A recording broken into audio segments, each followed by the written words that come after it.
الحمد للہ رب العالمین والصلاة والسلام علی خاتم الانبیاء وسید المرسلین سیدنا محمد وآلہ واصحابہ اجمعین. درود شریف پڑھیے.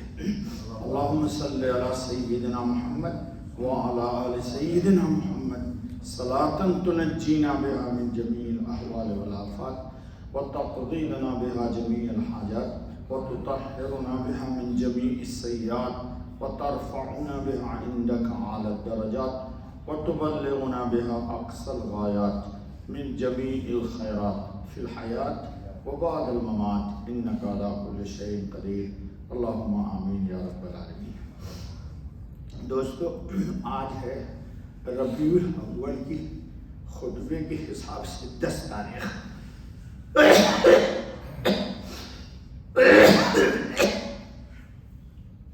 یہ مبارک مہینہ دوستو ربیع الاول کا تقریباً میرا گمان ہے 99% مسلمانوں کے ہاں بہت معروف اور مشہور ہے.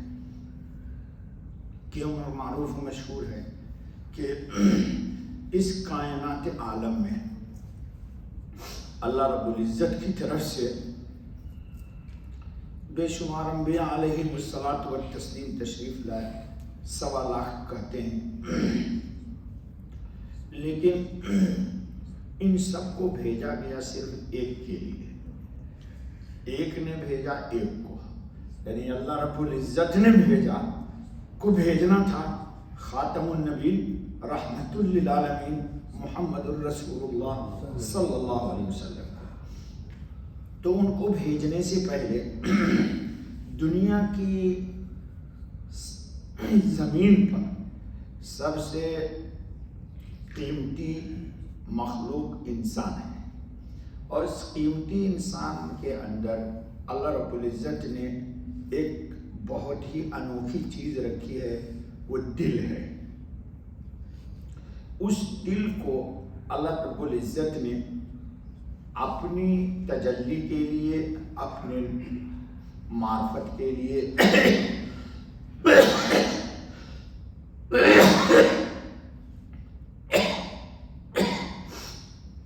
اپنی نعمت کو نازل کرنے کے لیے اللہ تعالیٰ نے چن لیا ہے. کائنات عالم میں جیسا کہ میں نے بتایا دوستو، کسی کو یہ شان حاصل نہیں ہے جو انسان کو حاصل ہے. اللہ نے کہا وَنَفَخْتُ فِيهِ مِن رُوحِي، میں نے اپنی جان اس کی جان میں ڈال دیا ہے. جی میں پہلے بھی بتا چکا ہوں آپ کو، حدیث قدسی میں کہ کائنات عالم میں کہیں نہیں سما سکا. یعنی اللہ کہیے، اس کو قبول کرنے کی کائنات عالم میں بالکل صلاحیت نہیں، نہ زمین، نہ آسمان، نہ پہاڑ، نہ سمندر. حدیث قدسی میں ہے، لیکن مومن کے دل نے اللہ کو قبول کر لیا اور اللہ کی روشنی تجلی اس دل میں اتر گئی. صرف یہ انسان کو کمال حاصل ہے دوستو. تو اللہ تعالیٰ نے انبیاء علیہ السلام کو بھیجا کہ انسان کے قلوب کی زمین کو کانٹوں سے، خرخشوں سے، گندگیوں سے، غلاظتوں سے، نجاستوں سے سارے انبیاء علیہ السلام آئے کہ پاک کیجئے. اور جب یہ دل اتنا پاک ہو جائے گا، اتنا پاک ہو جائے گا سارے انبیاء علیہ السلام کی محنت سے، تب آخری تجلی آئے گی وہ محمد الرسول اللہ کی نبوت کی شکل. تو سارے انبیاء علیہ السلام نے محنت کی اور اس قابل بنایا انسان کے قلوب کو کہ رحمت للعالمین خاتم النبی صلی اللہ علیہ وسلم کی نبوت اور آپ صلی اللہ علیہ وسلم کی رسالت خاتمیت کا ظہور ہو. اس لیے اللہ رب العزت نے سارے نبیوں سے، قرآن کریم میں تفسیر میں جانا نہیں ہے، سب سے وعدہ لیا اور سب سے کہا کہ جس طرح ہم پر ضروری ہے سارے نبیوں پر ایمان لانا، اور محمد الرسول اللہ خاتم النبی کے سلسلے میں یہ ایمان لانا کہ آپ خاتم النبی ہیں۔ سارے نبیوں کو اللہ نے کہا کہ آپ کو بھی ایمان لانا ہے محمد صلی اللہ علیہ وسلم کی ختم نبوت پر، یہ بات قرآن ہے، اور سارے نبی بھی ایمان لائے محمد صلی اللہ علیہ وسلم کی ختم نبوت پر۔ چلو محمد صلی اللہ علیہ وسلم کی گویا کہ آمد کا تذکرہ آدم سے لے کر کے عیسیٰ علیہ السلام تک ہے۔ آدم علیہ الصلوۃ والتسلیم سن چکے ہیں آپ پہلے، جی دیکھا عرش پر لکھا ہوا لا الہ الا اللہ محمد الرسول اللہ، تو پوچھا بھائی یہ محمد کون ہے جس کا نام عرش پہ لکھا ہوا ہے؟ تو اللہ نے فرمایا کہ آپ ہی کی اولاد میں آخری نبی ہوگا جی، اور روایت تفصیل ہے، اس وقت موقع نہیں ہے۔ خیر، تو تذکرہ وہاں ہو گیا، اور آدم علیہ الصلوۃ والتسلیم کے پشت پر پیچھے یہاں اللہ تعالیٰ نے محمد صلی اللہ علیہ وسلم کا تذکرہ کیا جی، کہ محمد الرسول اللہ خاتم النبیین ہیں، اور جہاں پر حضور کو مہر نبوت وہیں پہ لکھا ہوا تھا۔ یہ بھی میں تفصیل حدیث بتا چکا ہوں پہلے آپ۔ تو خیر دوستو، وقت گزرتا گیا، ساری دنیا انتظار کر رہی ہے، پوری کائنات عالم محمد صلی اللہ علیہ وسلم کی آمد کا انتظار کر رہی ہے۔ خیر گزر گیا وقت، یہاں تک کہ حضور صلی اللہ علیہ وسلم کا عہد الزمانہ آ گیا۔ زمانہ آ گیا تو آپ صلی اللہ علیہ وسلم کی جو پچھلی کتابوں میں بشارتیں تھیں، اس بشارتوں کو دیکھ کے اہل کتاب کے علماء سمجھ گئے کہ وہ نبی کا وقت آنے والا ہے، بالکل قریب ہے جی۔ یہاں تک کہ محمد صلی اللہ علیہ وسلم کی جس شہر میں ولادت ہوئی ہے باسعادت، اہل کتاب سمجھ گئے کہ آج اس نبی کی آمد ہو گئی ہے جی، آج اس نبی کی آمد ہو گئی ہے، اور اللہ رب العزت نے حضرت صلی اللہ علیہ وسلم کا وجود اس کائنات عالم میں موجود کر دیا۔ چلو آپ صلی اللہ علیہ وسلم کو تفصیل میں مت جائیے، بچپن کا دور گزرا، آپ صلی اللہ علیہ وسلم کی بہت ساری برکتیں ظاہر ہوئی، جیسے کہ ابھی درس میں ہمارے گزر چکا کہ اصحاب فیل کو اللہ تعالیٰ نے نصف نابود کر دیا۔ اصحاب فیل کے 50 دن کے بعد حضور صلی اللہ علیہ وسلم کی ولادت ہوئی ہے۔ آپ صلی اللہ علیہ وسلم جس رات تشریف لائے دنیا میں، شیطان کا آسمان پہ جانا بند کر دیا گیا۔ اس سے پہلے وہ جاتے تھے، چوری کرتے تھے خبر، لیکن اللہ تعالیٰ نے جب خاتم النبیین کو جس رات اس دنیا میں بھیجا ہے، اس رات سے شیطان کا جانا آسمان پر بند، خلاص اب قیامت تک وہ نہیں جائے گا، پہلے جاتا تھا جی۔ تو شیطانوں کو بڑی فکر ہوئی بھائی کیا ہو گیا، تو تحقیق کرتے کرتے پتہ چلا کہ بھائی وہ نبی آخری آ گئے ہیں، تو گویا کہ شیطان بھی خاتم النبیین کی ختم نبوت پر ایمان لاتا ہے۔ مرزا غلام احمد قادیانی اس کا انکار کرتا ہے، تو شیطان سے بھی بڑا شیطان ہے جی۔ تفسیر میں جا کر کے دیکھو سورہ جن کی تفسیر میں کہ شیطان بھی حضور کو خاتم النبی مانتا ہے۔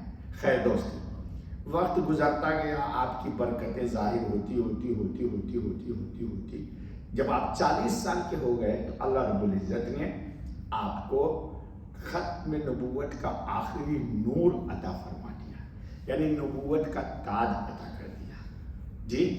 نبوت کا تاج، نبوت کیا ہے دوستو، اس پر کلام کرنا بہت مشکل ہے جی، کہ وہ اللہ کی طرف سے ایک خاص قسم کا اللہ اور بندے کے درمیان ایک رابطہ ہے۔ بندے میں اتنی صلاحیت اللہ پاک پیدا کر دیتے کہ وہ جب چاہے جہاں چاہے اللہ سے اپنا رابطہ کنٹیکٹ کر لے۔ ہر نبی کا ربط ہوتا ہے اللہ سے، لیکن محمد الرسول اللہ صلی اللہ علیہ وسلم نے مانگا ہے اللہم اجعل لی عندک ولیجۃ، اس کی بھی تشریح میں کر چکا ہوں اس مسجد میں، کہ مجھے ایک ولیجہ دیجیے۔ ولیجہ کا مطلب اللہ پاک ہمارے اور آپ کے درمیان کسی طرح کی کوئی پابندی نہیں ہو۔ اللہ تو پاک ہے، پاک نہیں، ہم سب جتنا سوچے مخلوقی کے دائرے میں نہ سوچیں، اور اللہ تو خالق ہے۔ تو ہم جہاں ہماری آخری حد ہوگی اللہ کی کبریائی کی، وہاں سے ابتدا ہوگی، ہم پہنچ ہی نہیں سکتے وہاں۔ تو اللہ تعالیٰ رسول اللہ خاتم النبی نے کہا کہ یا رسول اللہ پاک ہم کو ولیجہ دیجیے کہ کبھی بھی ہم آپ کے پاس آنا چاہیں تو کبھی کوئی رکاوٹ نہ ہو، جب چاہیں جہاں چاہیں، صبح میں، شام میں، رات میں، دن میں، ظاہر میں، باطن میں، فوراً ہم آپ کے پاس پہنچ جائیں۔ اللہ نے حضور صلی اللہ علیہ وسلم کی دعا کو قبول فرما لیا، اور یہ مقام اللہ تعالیٰ نے حضور خاتم النبی صلی اللہ علیہ وسلم کو عطا کر دیا۔ آج جو خطبے کا موضوع ہے دوستو، وہ بہت تفصیل میں نہیں جا سکتے ہم، ہمارے یہاں درس قرآن ہوتا رہتا ہے، سنتے رہتے ہیں۔ مجھے بس صرف اتنی بات کہانی ہے کہ دو کام ہیں دوستو، ایک کام ہے ظاہری اور ایک کام ہے باطنی۔ ایک کام ہے ظاہری اور ایک کام ہے باطنی۔ جی دوستو، آپ کپڑا دھلتے ہیں مثال کے طور پر، تو کپڑا دھونے کا مقصد کیا ہے کہ وہ اس کو ہینگر میں لٹکا کے رکھو؟ کپڑا دھونے کا صاف مقصد یہ ہے کہ جمعہ کا دن آئے گا تو اچھے کپڑے پہن کے ہم نماز پڑھیں گے، یہی نا مقصد ہے۔ کھانا اچھا پکاتے ہو تو اس کا یہ مقصد ہو جائے کہ کھانا پکا کے پورے محلے کو خوشبو سنگھا دو۔ کھانا پکانے کا اچھا مقصد یہ ہے کہ ہم جمعہ پڑھ کے جائیں گے تو انشاءاللہ اچھے خوراک کھائیں گے۔ اور پھر کھانے کا کیا مقصد ہے کہ کھانے سے ہم کو سیرابی ہوگی اور پھر ہم عبادت کریں گے انشاءاللہ۔ تو نبوت کا بھی ایک مقصد ہے دوستو۔ نبوت کا کیا مقصد ہے؟ مقصد یہ ہے کہ اللہ کے درمیان اور بندے کے درمیان رابطہ ہو جائے، اللہ کے درمیان اور بندے کے درمیان رابطہ ہو جائے۔ جی کیا ہو جائے؟ تعلق مع اللہ ہو جائے۔ جب کبھی کوئی مشکل پیش آئے آپ کو تو آپ ادھر ادھر نہ بھاگیں، فوراً ربا سے کہیں ربا۔ جی ایک تو تھے ہمارے ابا، وہ مر گئے، بچ گئے ربا جو کبھی مریں گے نہیں، اللہ لا الہ الا هو الحی القیوم، اللہ حی ہے قیوم ہے۔ تو ربا میری اب آپ سنیے، تو اللہ تعالیٰ نے رسول اللہ صلی اللہ علیہ وسلم کو کیا کہا دوستو؟ سنو، کہا کہ فَإِذَا فَرَغْتَ فَانْصَبْ۔ فَإِذَا فَرَغْتَ یعنی جب آپ کار نبوت سے فارغ ہو جائیں، لوگوں کو ہدایت کی بات بتلا چکے ہیں، تو اب آپ کو آرام نہیں کرنا ہے، آپ کو خلوت میں بیٹھ کر کے تنہائی میں اپنے رب کو یاد کرنا ہے، اپنے رب کو یاد کرنا ہے۔ جتنا آپ رب کو یاد کیجئے گا آپ کا قرب اتنا اللہ سے بڑھے گا۔ جی جیب میں 1 روپے ہے تو 1 روپے کی چیز لے سکیں گے، اور 10 روپے ہے تو 10 کی لے لیں گے، 100 ہوگی تو 100 کی پرچیز کر لیں گے، 1000 ہوگا تو 1000 کی۔ تو جتنا ذکر آپ کے پاس خلوت میں ہوگا اللہ سے آپ کا رابطہ اتنا مضبوط اور مستحکم ہوگا۔ جی وَإِلَىٰ رَبِّكَ فَارْغَب۔ تو خطبے میں آج یہی آیا کہ دوستو اب ضرورت اس بات کی ہے ہمیں کہ اپنی مشکل کو حل کرنے کے لیے، کیونکہ اس صورت میں کیا آیا؟ فَإِنَّ مَعَ الْعُسْرِ يُسْرًا إِنَّ مَعَ الْعُسْرِ يُسْرًا۔ جی مشکلیں نیست کے آسان نہ شود، دنیا میں کوئی ایسی مشکل نہیں ہے جو آسان نہ ہو، لیکن ہم کو بھاگنا نہیں ہے، ہم کو کہاں کیا کرنا ہے؟ فَفِرُّوا إِلَى اللَّهِ۔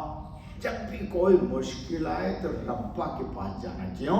ان کے خزانے میں سب کچھ موجود ہے اور وہ بے نیاز ہیں، انہوں نے خزانے میں ہر چیز آپ کے لیے رکھی ہوئی ہے، اپنی ذات کے لیے کچھ نہیں رکھا ہوا ہے، بس ان کے لیے اپنی ایک کبریائی ہے، وہ بے نیاز ہے، انہوں نے اپنے خزانے میں انسان کی ہر ضرورت کی چیز کو رکھی ہوئی ہے۔